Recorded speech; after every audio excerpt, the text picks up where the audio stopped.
Hey everybody, this is Adam the Movie Guy here, wishing you all a happy St. Patrick's Day, and thank you for tuning in to my conclusion of the Leprechaun series retrospective. Enjoy. Hi, this is Adam Blaylock, and you're listening to Adam the Movie Guy. Thank you for tuning in and enjoy the show. Warning, the show you're about to listen to contains strong language and an unhinged host. Don't take me too serious, I'm doing a bit here. So stay the fuck off my back. Enjoy. If this shocks you, if this offends you, then you clicked on the wrong fucking podcast.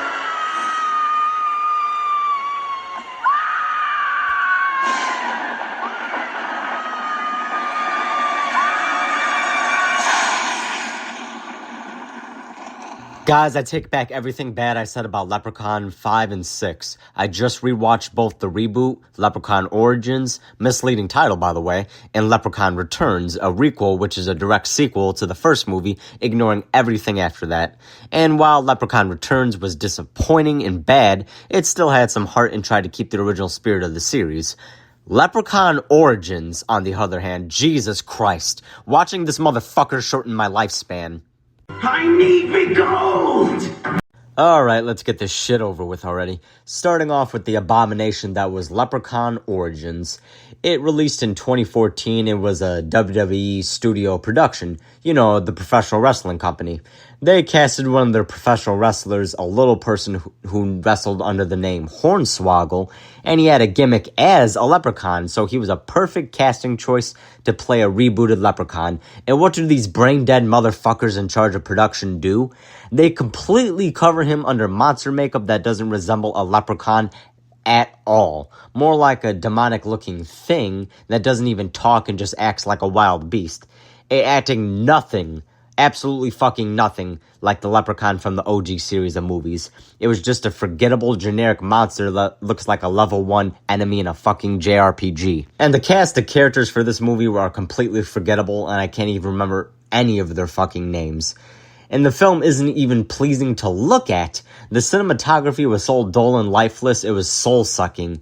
And the thing about the title of this movie being misleading, which I said earlier, it's called Leprechaun Origins, right?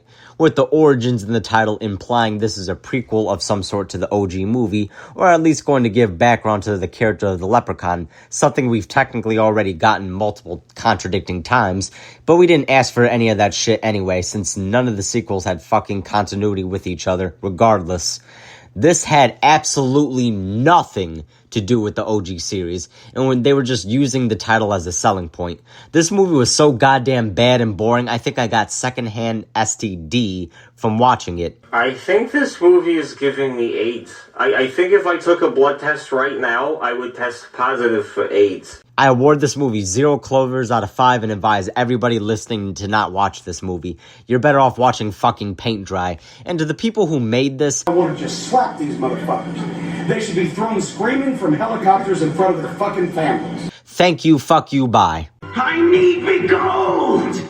Now on to the more respectable but still bad direct sequel to the original film, Leprechaun Returns, releasing in 2018 in a sci-fi original channel production. This movie, while not in the same league as any of the original Leprechaun movies, it at least tried to keep the spirit of those films by not taking itself too seriously like that piece of monkey shit that was Leprechaun Origins. The story is that the main girl, played by Taylor Spritler, named Lila, is the daughter of Tori, Jennifer Aniston's character from the original Leprechaun. She's in a college sorority fixing up the old farmhouse from the original film, and the Leprechaun returns, hence the title, to get back his gold once again. Ozzy from the OG movie returns as well, but while it was nice seeing him again, don't get too comfortable since he's the first fatality of the movie, and his ghost helps guide Lila throughout it.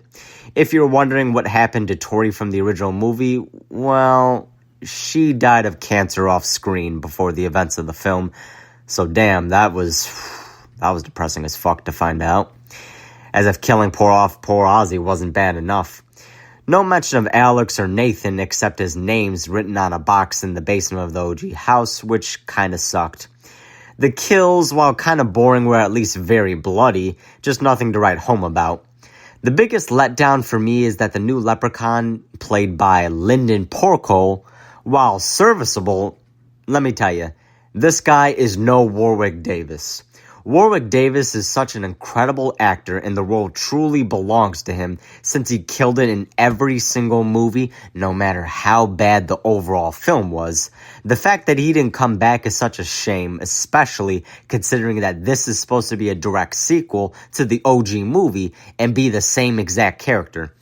And for the love of all that's good in this strange world of ours, please, Warwick, give us at least one more Leprechaun movie. We miss you. Please come back. On to the film's ranking. I'm going to be very generous and give it 2 clovers out of 5. And it's mostly for 2 reasons. One, being it at least tried with being like the original films and it had some heart to it. And the second reason being the main girl playing Lila is pretty damn cute and she was somewhat likable, if not memorable. Well, guys, that is every single Leprechaun movie in the franchise. I cannot believe I watched them all from beginning to end. But you know what? From the first 4 films in the series, I had fun. The last 4, well, that's a different fucking story. So now, the very last thing I have to do to completely finish off this entire series is give a ranking in order from most favorite film in the series to my least favorite film. So, let's get started. I need me gold!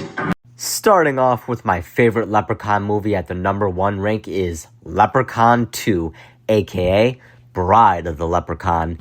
This film took everything good about the first Leprechaun movie and made it better, while giving us really likable characters like Cody, Morty, and Bridget, one of the sexiest girls in the Leprechaun series. The plot was simple but fun, with the Leprechaun just trying to get some poontang, a very relatable motive. Yeah, I could use some goddamn poontang myself right now. On to the number 2 spot is Leprechaun 4 in Space, aka Leprechaun 4 A Space Odyssey. I know I'm probably getting a what the fuck reaction to people listening, but I don't give a shit. I really enjoyed watching this movie.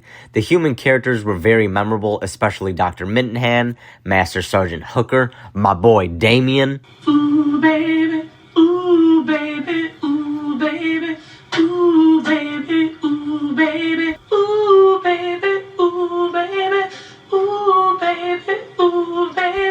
I mean Private Sticks. And, of course, Dr. Good and Sexy. Yeah, I was making room for dessert. So come lay your fine ass on this plate. Or sit on Big Daddy's mustache and I'll give you a licking. I mean Dr. Tina Reeves. Despite some missed opportunities, I was overall pretty entertained by what we got. At the number 3 spot is the original Leprechaun movie.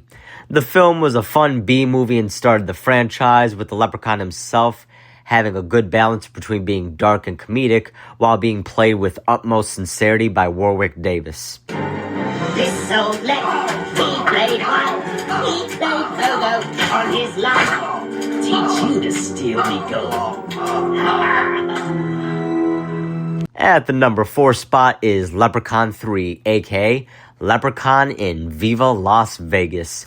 This movie, while containing a very memorable and fun performance by Warwick Davis and has the best rhyming lines in the series, I wish they still kept an edge of darkness with the Leprechaun character, because I personally feel the film leaned too heavily into the comedy with him. And the main guy, Scott, turning into a leprechaun was a fucking stupid-ass subplot. Oh, and the character himself I really didn't give a shit about. The main girl, Tammy, while her acting was complete shit, she is fucking stunning. So you know what? She gets a pass. At the number 5 spot, I got Leprechaun 5 in the Hood. This film had an even bigger missed opportunity than 4 that could have greatly improved it, but they threw it in the damn trash, which is unfortunate. The main character, Postmaster P, was kinda sympathetic and decent, and the Leprechaun himself is having a blast in this film, basically turning into a pimp. Weird as hell, and definitely a choice, I'll say. Now on to the number 6 spot in the worst of the original series, starring Warwick Davis, and it's gonna be Leprechaun 6 Back to the Hood. The film took itself way too serious, and while it was pretty well shot and Warwick Davis was at his most menacing in this one, it just fell flat to me, to be honest. They have an almost gothic-esque atmosphere in the scene where the main girl, Emily, goes into the world of the fairy folk or fae, whatever you want to call it, the fae world, and discovers the leprechaun's gold, which is something I wish the whole film kept. And speaking of which, the last thing I want to mention is the character of Emily, played by Tanji Miller. Goddamn, she is so fucking sexy, and the scene of her in her lingerie had me acting up like a son of a bitch. I wanted to say that on the record. I'll tell you how sexy you look. So fucking sexy. Come here, girl. Bring your little sexy ass over here. Come on, full feet. Now, at the number 7 spot, Leprechaun Returns. This ranking kind of saddens me since it is a genuine attempt to get back to what the series was, but it unfortunately failed. A big part of that for me was that no Warwick Davis, when that really, really harms the film a lot. And the film sorely could have used him. And I hate the fact that they killed both Tori and Ozzy off. That just rubs me the wrong way. And now, oh boy. On to the final spot in least like installment in the series. The cancer-inducing film that sits rightly so at the worst spot on the list, Leprechaun Returns. Why the fuck did this film exist, and why did I press play on this shit? What few brain cells I possessed are now dead for having watched this fucking movie. This film took years off my life, and will never watch again. Oh, god damn you. I hate you, motherfucker. I wish you'd just fucking drop over and burst into fucking flames. God damn you. Just fuck you. Go away and die and leave us fans to our fucking enjoyment. I need me gold! Well, guys, I did it. The Leprechaun movies are now all done and accounted for. And I gotta admit, for exactly half of them, specifically 1 through 4, I had some genuine fun. And these films, while not good movies by any means, are just dumb fun that you could watch, laugh at, and enjoy. Warwick Davis truly carried this franchise, and hopefully he returns someday for at least one last movie. But if he doesn't, we will always have his 6 original movies to see his iconic portrayal of the Leprechaun, and they will live on to entertain people for years to come. Hell, even Leprechaun Returns may slowly grow on me with time. Never Origins, though. That film could fucking die unknown. Thank you, fuck you, bye! Well, guys, this is the end of the episode, and I hope you enjoyed it. Stay tuned. I got a big special episode in the works that will be my longest one ever, covering possibly the greatest film ever made that I'll probably have out within the first week of May, since it's going to take a while to record. In the meantime, I'll cover other miscellaneous film, TV shows, video games, comics, anime, and so on and so forth. It depends on whatever the hell I feel like covering. But until then, this has been Adam the Movie Guy, and I can't wait to see you next episode. See you guys. Try as they will, try as they might, who steals me gold won't live through the night. This old lep, he played pogo on his lung. Still got it, haven't I? Okay.